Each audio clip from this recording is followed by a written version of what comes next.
નમસ્કાર અમ્મા.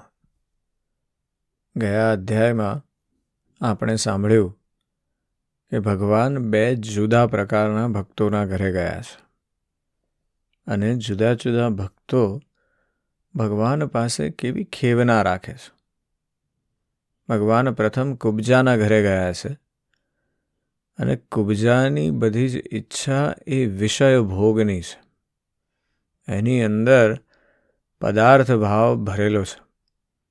એટલે એણે પણ ભગવાનની પૂજા કરી છે, પણ છતાંય એને બસ એટલું છે કે તમે થોડીક વાર મારી સાથે રોકાઈ જાઓ અને મને આનંદ આપો. અને ભગવાન એને પણ પ્રસન્ન કરે છે. પણ આ તરફ બીજી બાજુ બીજા પ્રકારના જે ભક્ત છે અક્રૂરજી છે. અને અક્રૂરજીના ઘરે જ્યારે ભગવાન પધારે છે ત્યારે અક્રૂરજી ખૂબ વિનમ્રતાથી સેવા કરે છે. એમની ખૂબ સુંદર પૂજા કરે છે, એમના ગાન ગાય છે, એમની પ્રશંસા કરે છે, સુંદર સ્તુતિ પણ કરે છે. કહે છે કે આજે મારું ઘર ધન્ય ધન્ય થઈ ગયું અને અમારા સૌભાગ્યની કોઈ સીમા નથી. અને અક્રૂરજી માગે છે શું ભગવાન પાસે? કે કૃપા કરીને આ માયારૂપી મજબૂત બંધનોમાંથી અમને તુરંત જ છોડાવો. કેમે કરીને આ માયાના ખેલમાંથી બહાર કાઢી આપો ભગવાન. એવી સુંદર વાત છે. ભગવાન આવા ભક્તોને જ કંઈક કામ સોંપે છે. અને એટલે ભગવાન કહે છે અક્રૂરજીને કે અમારા જે પેલા મસીહાઈ ભાઈઓ છે પાંડવો, પાંડુ રાજાના પુત્રો, એ માતા કુંતી સાથે બહુ કષ્ટ ભોગવી રહ્યા છે. હસ્તિનાપુરમાં રહે છે, પણ રાજા ધૃતરાષ્ટ્ર જેમના રક્ષણમાં એ રહી રહ્યા છે તે પોતે તો નેત્રહીન છે, પણ પુત્ર મોહમાં પણ અંધ થયેલા છે. અને દુર્યોધન ખૂબ દુષ્ટ છે. એટલે પાંડવો સાથે ધૃતરાષ્ટ્ર પુત્ર જેવો વ્યવહાર કરી શકતા નથી. અને તેથી તમે મારા સુહૃદો પાસે જાઓ, એ પાંડવોને મળો અને મને સમાચાર આપો કે એમની સ્થિતિ સારી છે કે નહીં. અને તમારા દ્વારા સમાચાર મળ્યા પછી જ જે પણ પરિસ્થિતિ હશે એનો હું ઉપાય કરીશ. શ્રી સુખદેવજી કહે છે, પરીક્ષિત, ભગવાનની આજ્ઞા અનુસાર અક્રૂરજી હસ્તિનાપુર ગયા. ત્યાંની એક એક વસ્તુ પર પુરવંશી રાજાઓની અમર કીર્તિની મહોર લાગેલી છે. તેઓ ત્યાં પ્રથમ ધૃતરાષ્ટ્ર, ભીષ્મ, વિદુર, કુંતી, બાહલિક અને તેમના પુત્ર સોમદત્ત, દ્રોણાચાર્ય, કૃપાચાર્ય, કર્ણ, દુર્યોધન, દ્રોણપુત્ર અશ્વત્થામા, યુધિષ્ઠિર વગેરે 5 પાંડવો તથા બીજા ઇષ્ટમિત્રોને મળ્યા. જ્યારે ગાંધીની નંદન અક્રૂરજી બધા મિત્રો અને સંબંધીઓને સારી રીતે મળ્યા ત્યારે તેમને તે લોકોએ પોતાના મથુરાવાસી સ્વજન સંબંધીઓના કુશળ મંગળ પૂછ્યા. તેમને ઉત્તર આપીને અક્રૂરજીએ પણ હસ્તિનાપુરવાસીઓના કુશળ મંગળ પૂછ્યા. પરીક્ષિત, ધૃતરાષ્ટ્ર પાંડવો સાથે કેવો વ્યવહાર કરે છે એ જાણવા માટે જ અક્રૂરજી ત્યાં થોડા મહિના રોકાયા. ખરું પૂછો તો ધૃતરાષ્ટ્રમાં પોતાના દુષ્ટ પુત્રોની ઈચ્છાથી વિપરીત કાંઈ પણ કરવાનું સાહસ ન હતું. તેઓ શકુની વગેરે દુષ્ટ લોકોની સલાહ પ્રમાણે જ કામ કરી રહ્યા હતા. અક્રૂરજીને કુંતી અને વિદુરજીએ એમ કહ્યું કે ધૃતરાષ્ટ્રના દુર્યોધન વગેરે પુત્રો પાંડવોનો પ્રભાવ, શસ્ત્ર કૌશલ્ય, બળ, વીરતા તથા વિનય વગેરે સદ્ગુણો જોઈને તેમના પ્રત્યે ઈર્ષાથી બળ્યા કરે છે. જ્યારે તેઓ પાંડવોના ઉપરોક્ત ગુણો જુએ છે ત્યારે તેમનું અનિષ્ટ કરવા તત્પર થઈ જાય છે. અત્યાર સુધી દુર્યોધન વગેરે ધૃતરાષ્ટ્રના પુત્રોએ પાંડવો પર કેટલીય વાર અન્નમાં વિષ આપવા જેવા અનેક અત્યાચારો કર્યા છે અને હજી પણ ઘણું કરવાની યોજના બનાવી રહ્યા છે. જ્યારે અક્રૂરજી કુંતીને ઘેર આવ્યા ત્યારે તેઓ પોતાના ભાઈ પાસે જઈને બેઠા. અક્રૂરજીને જોઈને કુંતીજીને તેમના પિયરની સ્મૃતિ તાજી થઈ. તેમના નેત્રોમાં આંસુ આવી ગયા. તેમણે કહ્યું, પ્રિય ભાઈ, શું ક્યારેય મારા મા બાપ, ભાઈઓ બહેનો, ભત્રીજા, પરિવારની સ્ત્રીઓ અને સખી સહેલીઓ મને યાદ કરે છે? મેં સાંભળ્યું છે કે મારા ભત્રીજા ભગવાન શ્રી કૃષ્ણ અને કમલનયન બલરામ ખૂબ જ ભક્ત વત્સલ અને શરણાગત રક્ષક છે. શું ક્યારેય તેઓ આ તેમના ફોઈના દીકરા ભાઈઓને યાદ કરે છે? હું શત્રુઓની વચ્ચે ઘેરાયેલી અત્યંત શોકગ્રસ્ત થઈ રહી છું. મારી દશા વરુઓની વચ્ચે રહેલી હરિણી જેવી છે. મારા પુત્ર બાપ વિનાના થઈ ગયા છે. શું આપણા કૃષ્ણ ક્યારેય અહીં આવીને મને અને આ અનાથ બાળકોને સાંત્વના આપશે? શ્રી કૃષ્ણ જાણે પોતાની સામે હોય એમ સમજીને કુંતીજી કહેવા લાગ્યા, સચ્ચિદાનંદ સ્વરૂપ હે શ્રી કૃષ્ણ, તમે મહાયોગી છો, વિશ્વાત્મા છો અને તમે સંપૂર્ણ વિશ્વના જીવનદાતા છો. હે ગોવિંદ, હું મારા બાળકો સાથે દુઃખો ઉપર દુઃખો ભોગવી રહી છું. હું તમારા શરણમાં આવી છું. મારી રક્ષા કરો. મારા બાળકોને બચાવો. મારા શ્રી કૃષ્ણ, આ સંસાર મૃત્યુરૂપ છે અને તમારા ચરણ મોક્ષ આપનારા છે. હું જોઉં છું કે જે લોકો આ સંસારથી ભયભીત થયેલા છે તેમના માટે તમારા ચરણો સિવાય બીજું કોઈ શરણ અને સહારો નથી. શ્રી કૃષ્ણ, તમે માયાથી અતીત પરમ શુદ્ધ છો. તમે સ્વયં પરબ્રહ્મ પરમાત્મા છો. સમસ્ત સાધનાઓ, યોગ અને ઉપાયોના સ્વામી છો અને સ્વયં યોગ પણ છો. શ્રી કૃષ્ણ, હું તમારી શરણમાં આવી છું. તમે મારી રક્ષા કરો. શ્રી સુખદેવજી કહે છે, પરીક્ષિત, તમારા પરદાદી કુંતી આ પ્રમાણે પોતાના સગા સંબંધીઓ અને અંતમાં જગદીશ્વર ભગવાન શ્રી કૃષ્ણનું સ્મરણ કરીને અત્યંત દુઃખી થઈ ગયા અને ધ્રુસકે રડવા લાગ્યા. અક્રૂરજી અને વિદુરજી બંને સુખ દુઃખને સમદ્રષ્ટિથી જોતા હતા.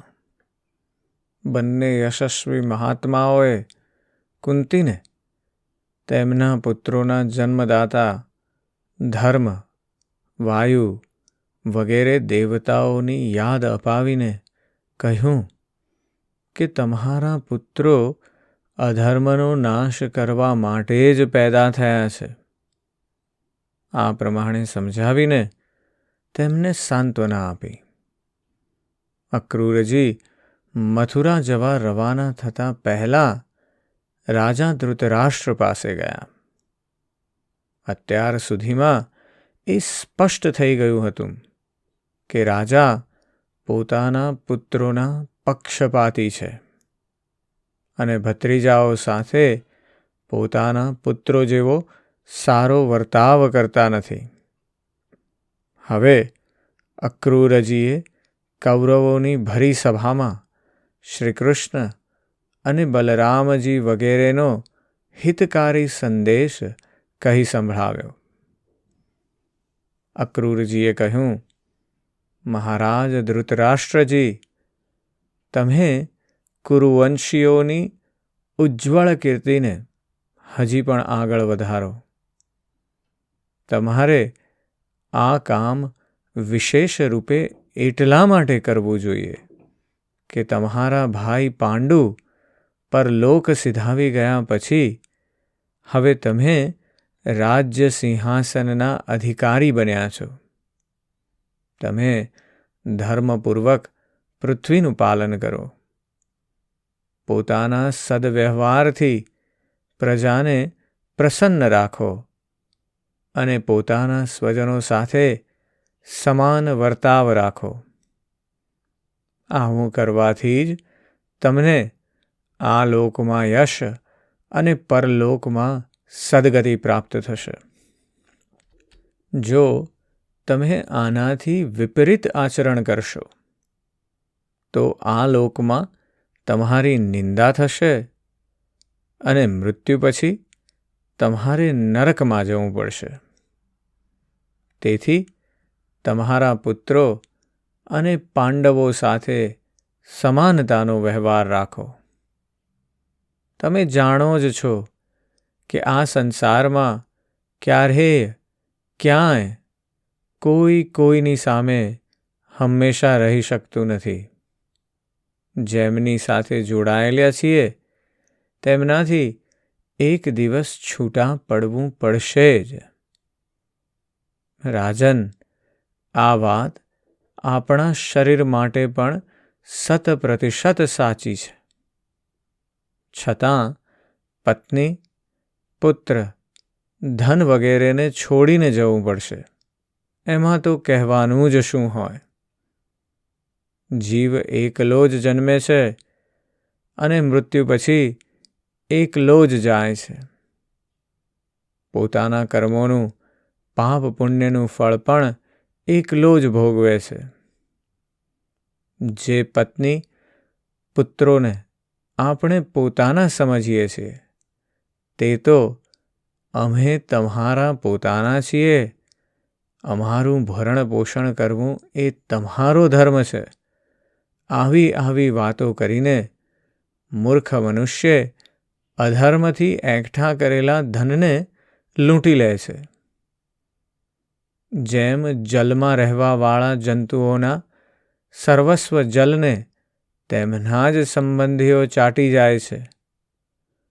આ મૂર્ખ જીવ જેમને પોતાના સમજીને અધર્મ કરીને પાળે પોષે છે તે જ પ્રાણ, ધન અને પુત્ર વગેરે આ જીવને અસંતુષ્ટ છોડીને ચાલ્યા જાય છે.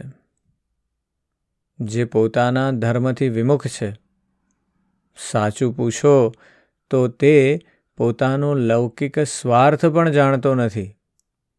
જેમના માટે તે અધર્મ કરે છે તેઓ તો તેને છોડી જ દેશે. તેને ક્યારેય સંતોષનો અનુભવ નહીં થાય અને તે પોતાના પાપોનું પોટલું માથે મૂકીને સ્વયં ઘોર નરકમાં જશે.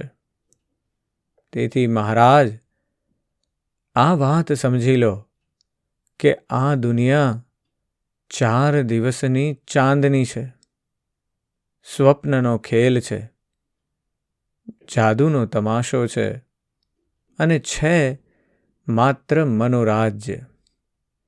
તમે તમારા પ્રયત્નથી, પોતાની શક્તિથી ચિત્તને વશ કરો. મમતાવશ પક્ષપાત ન કરો. તમે સમર્થ છો. સમત્વમાં સ્થિત થઈ જાઓ અને આ સંસારમાંથી ઉપરામ શાંત થઈ જાઓ. રાજા ધૃતરાષ્ટ્રએ કહ્યું, મહાદાની અક્રૂરજી, તમે મારા કલ્યાણની, ભલાઈની વાત કરી રહ્યા છો. અમૃતનું પાન કરતા જેમ મનુષ્ય તૃપ્ત થતો નથી, તેમ હું પણ તમારી વાતોથી તૃપ્ત થતો નથી. તેમ છતાં અમારા હિતૈષી અક્રૂરજી, મારા ચંચળ ચિત્તમાં તમારી આ શિખામણ સહેજ પણ ટકતી નથી. કેમ કે મારું હૃદય પુત્રોની મમતાને કારણે અત્યંત વિષમ ભેદભાવવાળું થઈ ગયું છે. જેમ સ્ફટિક પર્વતના શિખર પર એકવાર વીજળી ચમકીને બીજે જ ક્ષણે અંતર ધ્યાન થઈ જાય છે, તેવી જ દશા તમારા આ ઉપદેશની છે. અક્રૂરજી, સાંભળ્યું છે કે સર્વશક્તિમાન ભગવાન પૃથ્વીનો ભાર ઉતારવા માટે યદુકુળમાં અવતર્યા છે. એવો કોણ પુરુષ છે જે તેમના વિધાનમાં ફેરફાર કરી શકે? તેમની જેવી ઈચ્છા હશે તેવું જ થશે. ભગવાનની માયાનો માર્ગ અચિંત્ય છે. તેઓ પોતાની એ માયા દ્વારા આ સંસાર ઉત્પન્ન કરીને તેમાં પ્રવેશ કરે છે અને ભિન્ન ભિન્ન કર્મફળોનું વિભાજન કરે છે. આ સંસાર ચક્રની ગતિમાં તેમની અચિંત્ય માયા શક્તિ સિવાય બીજું કોઈ કારણ નથી. હું તે પરમ ઐશ્વર્યશાળી પ્રભુને નમસ્કાર કરું છું. શ્રી સુખદેવજી કહે છે, આ પ્રમાણે અક્રૂરજી મહારાજ ધૃતરાષ્ટ્રનો અભિપ્રાય જાણીને અને કુરુવંશી સ્વજન સંબંધીઓની પ્રેમપૂર્વક અનુમતિ લઈને મથુરા પાછા આવ્યા. પરીક્ષિત, તેમણે ત્યાં ભગવાન શ્રી કૃષ્ણ અને બલરામજી સાથે ધૃતરાષ્ટ્રનો તે બધો જ વ્યવહાર વર્તાવ કે જે તેઓ પાંડવો સાથે કરતા હતા તે કહી સંભળાવ્યો. કેમ કે તેમને હસ્તિનાપુર મોકલવાનો વાસ્તવમાં આ જ ઉદ્દેશ્ય હતો. આજના અધ્યાયથી આપણે 10મા સ્કંધનો જે પૂર્વાર્ધ ભાગ છે, જ્યાં આપણે શ્રી કૃષ્ણના બાલચરિત્ર, કિશોર ચરિત્રની વાતો સાંભળી છે, એમની લીલાઓનું વર્ણન કર્યું છે અને એમાં ખૂબ આનંદ પામ્યા છીએ, એ પૂર્ણ થાય છે. 10મા સ્કંધમાં પૂર્વાર્ધ ભાગમાં આપણે જુદા જુદા પ્રકારની લીલાઓ સાંભળી છે. બાળ શ્રી કૃષ્ણ એ હવે મથુરા પહોંચી ગયા છે. મથુરાના રાજા થયા છે ઉગ્રસેન, પણ એમના સલાહકાર શ્રી કૃષ્ણ છે. અને બલરામજી અને શ્રી કૃષ્ણ ધીમે ધીમે બધાને પોતાની શક્તિઓનો પરિચય આપી રહ્યા છે. ચારે તરફ એ શક્તિઓના પ્રભાવની વાતો થઈ રહી છે.